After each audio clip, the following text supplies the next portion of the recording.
Buenas tardes desde Sevilla. Soy José Antonio Gallardo, socio director de HBO Consulting y colaborador del Foro de Recursos Humanos. Muchas gracias en primer lugar a Francisco García Cabello por hacer esta colaboración posible. Hoy día 4 de mayo hemos pasado la Feria de Sevilla confinados en nuestros domicilios e iniciamos el proceso de desescalada, como le ha denominado el gobierno. Recordar que estamos en la fase 0 y que el próximo lunes 11 se inicia la fase 1, ¿no?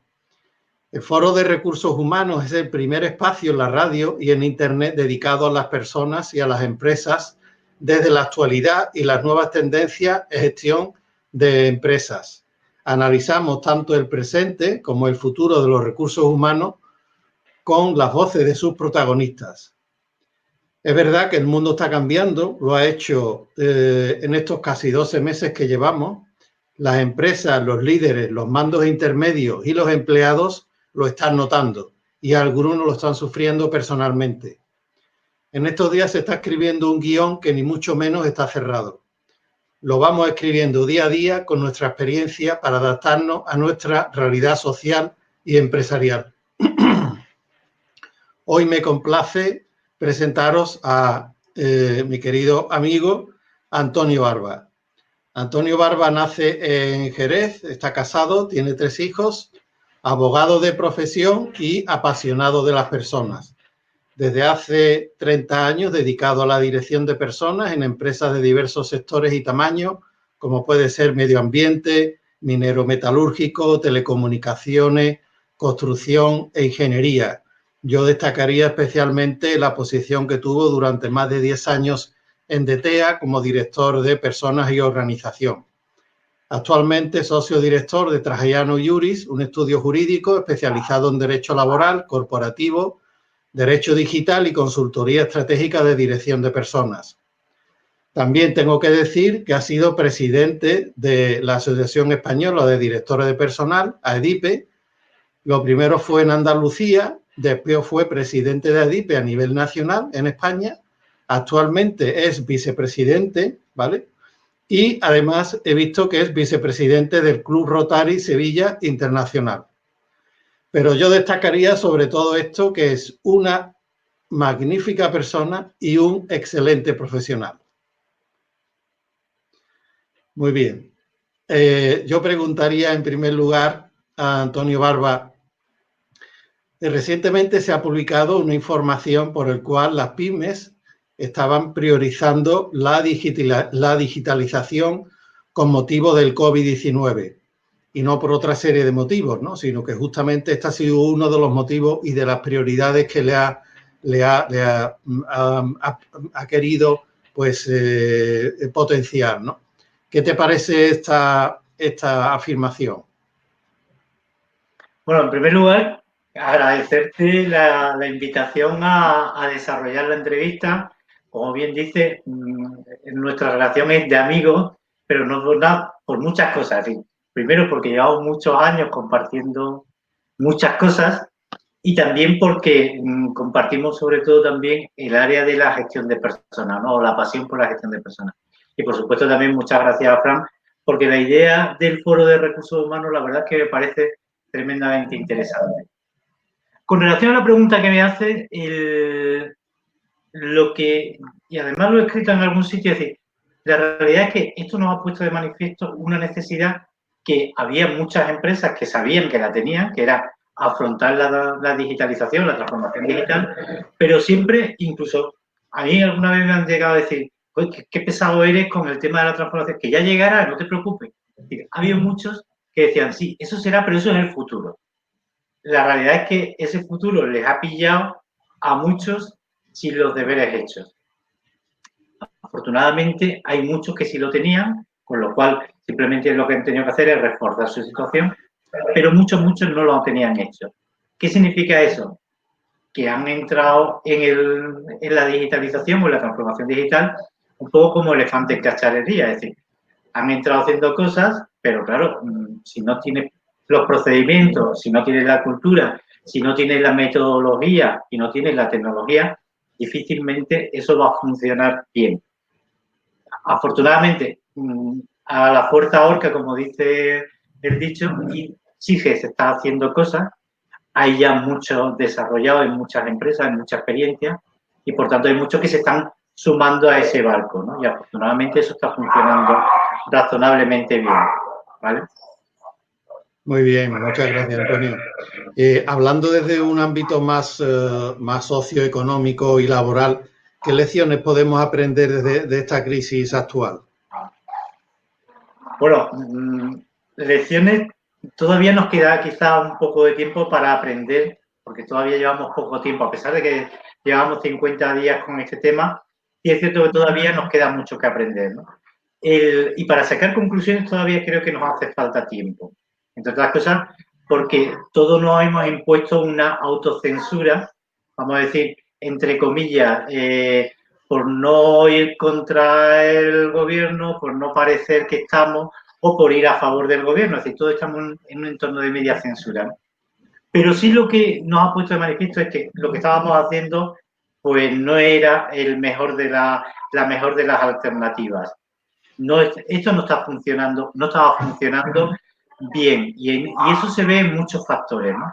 Se ve, entre otros factores, en factores tales como que yo, para mí, una de las cosas que me resulta sorprendente, y así lo he trasladado y lo he visto con algunos de mis clientes y demás, que empresarios que me dicen que a los 15 días del COVID ya no tienen tesorería para funcionar, me pone de manifiesto que esa empresa en realidad estaba en crisis. Sí, esa empresa no tiene una situación buena, no era una empresa sólida. Con lo cual, esta crisis lo único que ha puesto de manifiesto es lo mal que estaban muchas empresas del sector, empresas, autónomos o emprendedores. Entonces, hay algo que hay que aprender. Es decir, las empresas no pueden vivir sin una tesorería, sin proteger su tesorería. No pueden vivir pensando que la deuda es lo natural. Yo sé que en la época de hace unos años, cuando hacíamos los másteres y demás, se promovía mucho el tema del apalancamiento financiero y demás. Yo creo que eso hoy se está demostrando. Ya llevamos tiempo, ¿no? La crisis anterior lo ha puesto de manifiesto, pero esta lo está poniendo más de manifiesto así. La deuda hay que reducirla radicalmente, hay que aprender a gestionar personas de otra manera y en otro contexto.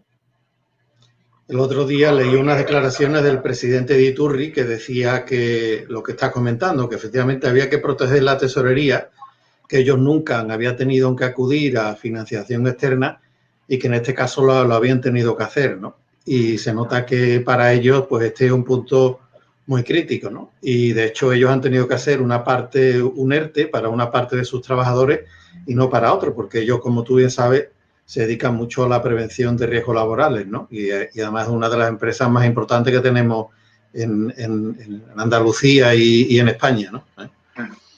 Bueno, yo creo que esta crisis evidentemente está dejando a mucha gente en la cuneta, ¿eh? Entonces, yo creo que está poniendo en valor la importancia de la responsabilidad social empresarial, ¿no?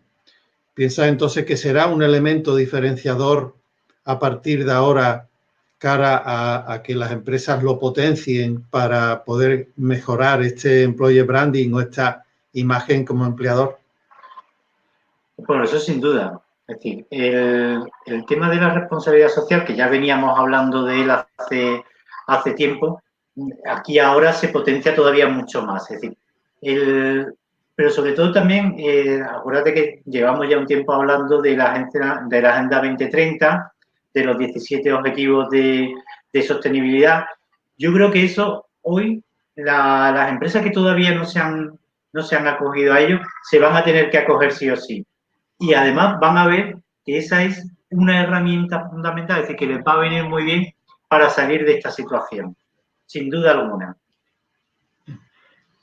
Muy bien, y ahora hablando del famoso teletrabajo, que ahora todo el mundo casi por obligación estamos teletrabajando, ¿piensas que esta generalización del teletrabajo ha venido a quedarse? ¿Están adoptándose los equipos a estas nuevas formas de trabajar, como puede ser el teletrabajo? Bueno, ahí yo tengo voy a decir, una doble visión. Es decir, por un lado, el teletrabajo ha llegado, eso está claro, es decir, que está viniendo. Pero tengo la sensación de que, igual que ha llegado, se va a ir. Es decir, porque hay una realidad. Es decir, muchas empresas lo han metido el teletrabajo, igual que estamos hablando de la transformación digital, con calzador. Es decir, no creen en él, no ven su utilidad, no lo entienden, no lo están aplicando bien, no están haciendo bien el teletrabajo. Incluso muchos trabajadores no estamos haciendo bien el teletrabajo. Con lo cual, yo creo que tan pronto se vuelva a eso que llaman nueva normalidad o a la normalidad, como le quieran llamar, tan pronto llegue ese momento, esto va, yo creo que para muchas empresas va a volver atrás, es decir, no van a hacer teletrabajo. Sin embargo, las que estaban haciéndolo, lo van a potenciar todavía más. Es decir, el que lo lleva en sus genes, sí lo va a mantener. Pero es que de teletrabajo hay muy pocas empresas que lo están haciendo, muy, muy, muy pocas. Ahora sí, ahora están todas. Pero ya digo, yo tengo esa sensación aquí. Y ojalá me equivoque, porque creo que sería muy bueno y sería muy importante mantener el teletrabajo y hacer que esta nueva forma, o esta nueva forma de trabajar se implantaran en muchas organizaciones, porque ahorra costes, es mucho más productiva, es mucho más interesante. Es decir, tiene todo, son ventajas, pero claro, hay que hacerlo bien. Hay que tener Y una además metodología. favorece la conciliación, ¿no? Sí, la tan cacareada conciliación a través del trabajo, como tú bien dices, bien hecho, oye, pues lo facilita muchísimo más, ¿no? Claro. Hombre, fíjate nada más que el hecho de que cualquier trabajador medio pierde entre ir y volver al trabajo entre hora y media y 2 horas. Pues nada más que el hecho de que haya 2, 3 días en semana que puedan no hacer eso, estamos hablando de muchas horas durante muchos días. Es decir, con lo cual, nada más que lo que supone en tiempo, que es un factor que a veces se nos olvida, que el tiempo es uno de los recursos más valiosos que tenemos, pero lo que supone un factor tiempo, pero también en cuanto a sostenibilidad, en cuanto a convivencia en tu entorno familiar. Es decir, todo, yo para mí el teletrabajo todos son ventajas. Eso sí, hay que hacerlo bien y hay que Y tenerlo bien los, organizado. los managers, ¿crees que se están adaptando a este nuevo entorno de trabajo? ¿Qué dificultades ves tú en este aspecto? A mí lo que pasa es que yo, una de las cosas que siempre he debatido mucho en las empresas en las que he estado y sigo debatiendo con mis clientes, que hay muchos managers que van al camino fácil. ¿El camino fácil cuál es? Gestionar el tiempo de un trabajador, es decir, que lo veo en la silla ahí sentado y por tanto mientras que está en la silla sentado ya sé que está trabajando. Esa es la solución fácil en la gestión de personas, que es la que yo he estado permanentemente criticando y discutiendo y diciendo, esto no es gestión de personas. De que un señor llegue a su hora y se vaya a su hora, para mí no debería ser. Es decir, es fácil de controlar. Entró a las 9 y se fue a las 2. Perfecto, no hay más que decir. Ha estado el tiempo que tenía que estar. Pero eso no sirve de nada. Lo que hay que gestionar es la productividad, es la actividad. Eso es más complicado. Y damos por hecho, hay algo que yo también digo que es muy fácil decir yo soy responsable, yo soy jefe, yo soy líder, pero aquí hay muchos líderes que no saben lo que es eso, que no saben gestionar personas. Ese recurso es el que menos saben gestionar, con lo cual es muy complicado poderlo hacer. ¿De acuerdo? En este sentido, continuando hablando del liderazgo, entiendes entonces que el buen líder es el que sabe gestionar tanto de forma presencial como el remoto. Aquí, evidentemente, es un tema de gestión de equipo de trabajo en remoto que no todos los líderes están acostumbrados a gestionar, ¿no? Efectivamente, hay muy pocos. Yo insisto, pero también porque hay una realidad. Es decir, nosotros en muchas empresas hay una carencia de liderazgo porque estamos acostumbrados, y eso lo hemos vivido también, ¿no? Es decir, estamos acostumbrados al hombre máquina, al hombre al que nada más que hay que decirle, oye, tú, yo me acuerdo al principio cuando yo empezaba a trabajar que había un responsable que decía, tú aquí tienes que venir, pero tú no pienses, tú limítate a hacer lo que yo te diga. Claro, esa cultura todavía sigue en muchas organizaciones donde tú limítate a hacer lo que te digamos. Claro, si tú trabajas, gestionas hombres máquinas, desde la distancia es muy difícil, en el teletrabajo prácticamente imposible, con lo cual ese liderazgo es caduco y desde luego esos líderes no están en este entorno. Por eso digo que como esos líderes siguen estando ahí, la sensación esa que tengo de que el teletrabajo tan pronto puedan decir tú aquí a tu hora y entra a tu hora y te va a tu hora, esa tentación va a estar, porque es más fácil y es más cómodo para muchos, ¿no? Muy bien. De otra parte, la prevención de riesgos laborales siempre se ha considerado la hermana pobre de algunas empresas, ¿no? Salvo, evidentemente, algunos sectores donde este tema es muy estratégico, ¿no? Ahora es algo fundamental y, sobre todo, en esta fase de desescalada que tenemos para que los empleados puedan retornar a las instalaciones pues con las mayores condiciones de seguridad y salud posibles, ¿no? ¿Cómo se está produciendo y a qué se le está prestando especial atención en esa progresiva incorporación de las personas al centro de trabajo? ¿Cuáles serían un poco tus orientaciones en este sentido? En el tema de prevención, a mí me pasa igual que he comentado antes con el tema del teletrabajo, ¿no? Es decir, la sensación que tengo es que aquellas empresas donde la cultura preventiva estaba en sus genes, en su core interno y en sus valores, esto no hace más que reforzarla. Es decir, aquellas empresas donde había un director o un responsable de prevención de riesgos laborales con peso y con capacidad en la toma de decisiones, y además había toda una cultura y una formación por parte de los trabajadores, eso simplemente esto viene a reforzar esa situación. Aquellas empresas en las que la prevención de riesgos laborales, que yo lo he vivido también muchas veces, era simplemente, como tú acabas de decir, la hermana pobre, es decir, eso hay que hacerlo porque la ley nos obliga, esto simplemente es, hagamos lo que hay que hacer, pero para cubrir el expediente, en eso llegará, ahora tendrán que hacer medidas, porque saben que la tienen que hacer, pero tan pronto pase esto, se van a olvidar y van a volver a sus modos operandi antiguos, ¿no? Entonces, eso va a ser así, es decir, eso no va a cambiar. Lo que sí yo creo es que esto pone de manifiesto, es decir, la prevención de riesgos laborales, igual que la responsabilidad social, son muy productivas. Es decir, hacer una buena prevención, al final, es dinero para la empresa, es dinero y es rentabilidad. Con lo cual, esa mentalidad es la que a mí me gustaría trasladarle a muchos empresarios, a muchos autónomos, a muchos emprendedores, que no piensen que la prevención de riesgos laborales es un coste, sino que es una inversión y una inversión muy rentable. Muy bien. Cambiando ahora de tema, hablando de la motivación, pues esta crisis que va a producir un cambio sustancial en el entorno empresarial, pues obviamente muchas empresas se han visto abocadas a presentar expedientes de regulación de empleo temporales, ¿no? El famoso ERTE, ¿no? Y sobre todo en Andalucía, pues donde la estructura de servicio y no así de fábrica, pues obviamente es mucho más fuerte, ¿no? Entonces, ¿cómo ves tú el punto de motivar a las personas que continúan trabajando o, por ejemplo, los que están teletrabajando, que sabes muy bien que es la primera opción que dentro de este proceso de ajuste laboral se ha planteado, ¿no? Es decir, desde el punto de vista de seguir manteniendo esa motivación a los que están y a los que están trabajando, ¿no? Claro, el tema está en que muchas veces, por parte de las empresas, somos muy dados a decir, necesitamos el compromiso de nuestra gente, necesitamos que las personas comprometidas, incorporadas, integradas en la cultura de la empresa, pero también nos pasa muchas veces que lo mismo estamos diciendo eso, pero a su vez estamos haciendo un contrato temporal, estamos haciendo un contrato de 2 horas, pero en realidad es un poquito más, estamos de alguna manera diciéndole al trabajador tienes que hacer más, pero no te lo voy a pagar. Es decir, yo digo que el compromiso tiene que ser recíproco. Es decir, yo quiero un trabajador comprometido, pero yo como empresa me tengo que comprometer. Y en eso, la sensación que me da es que también se han tomado muchas decisiones muy rápido y las decisiones muy rápidas tienden a cometerse muchos errores. Yo creo que ha habido muchas empresas que se han metido directamente en el ERTE, que a lo mejor no tenían que haberlo hecho, y que ahora, cuando el trabajador vea que dice, oye, pero no hemos metido, ¿por qué? Sin una justificación clara, a ese trabajador es más difícil de pedirle compromiso.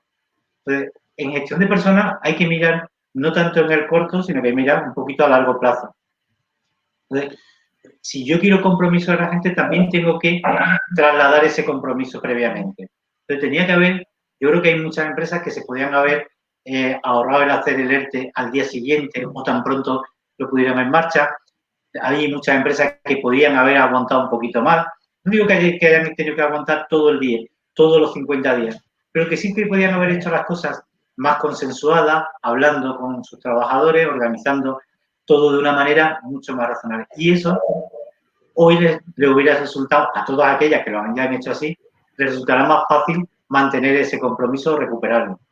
El que a la buena primera de cambio ha cogido, ha hecho el ERTE, ha dicho, esto hay, y aquí paga y después gloria, pues ese va a tener más problemas. Porque al final yo no puedo pedir lo que no doy. Y eso es muy importante en gestión de personas. Es decir, nosotros primero hay que dar para recibir. Entonces, tenemos que, como empresarios, darle a los trabajadores confianza, darle compromiso y luego pedirle eso mismo.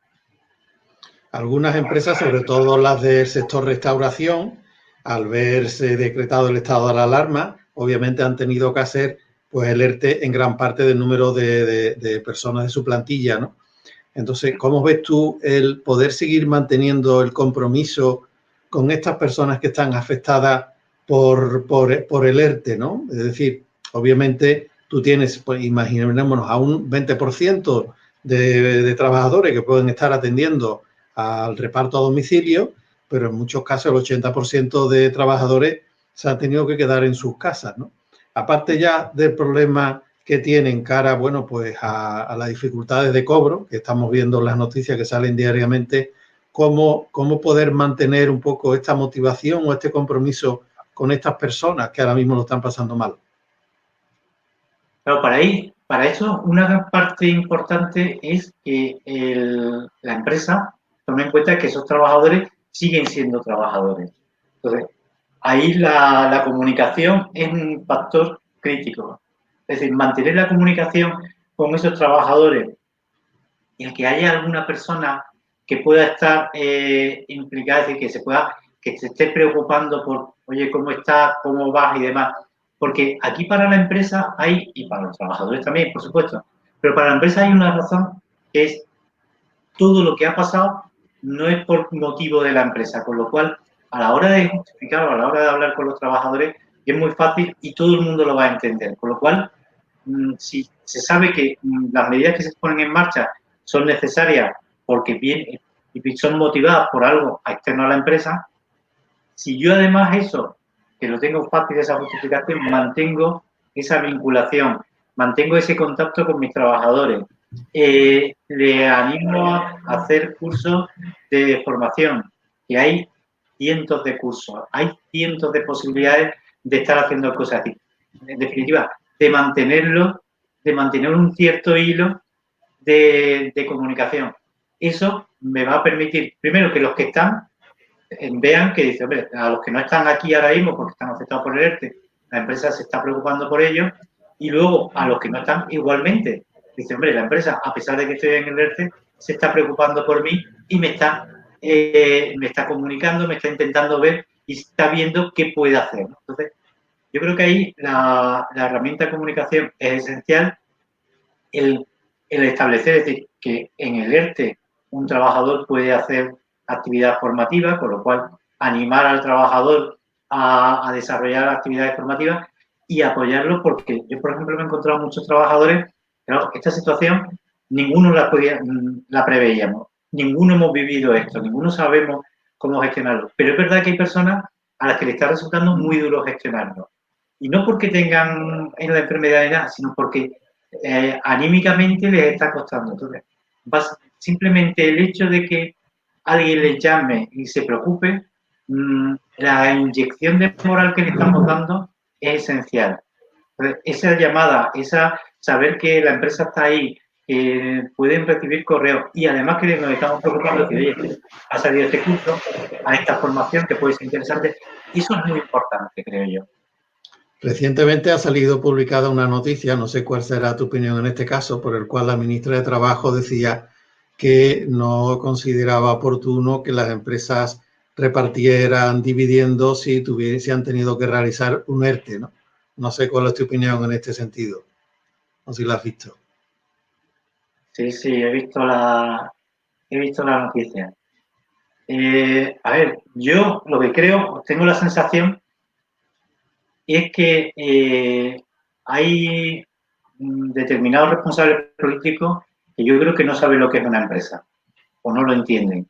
Es decir, evidentemente no se trata de que la empresa pueda hacer todo lo que quiera. Yo no creo que sea una persona extremadamente liberal, pero sí lo que creo es que hay un contexto donde hay una organización, donde unos ponen el trabajo, otros ponen el capital, ponen los medios, y eso hay que respetarlo, es decir, porque si no, estamos fuera del mundo. Es decir, no sé de esto después del COVID, si habrá o no habrá cambio, ya veremos. Y probablemente podamos en la conversación hablar un poco más de eso, ¿no?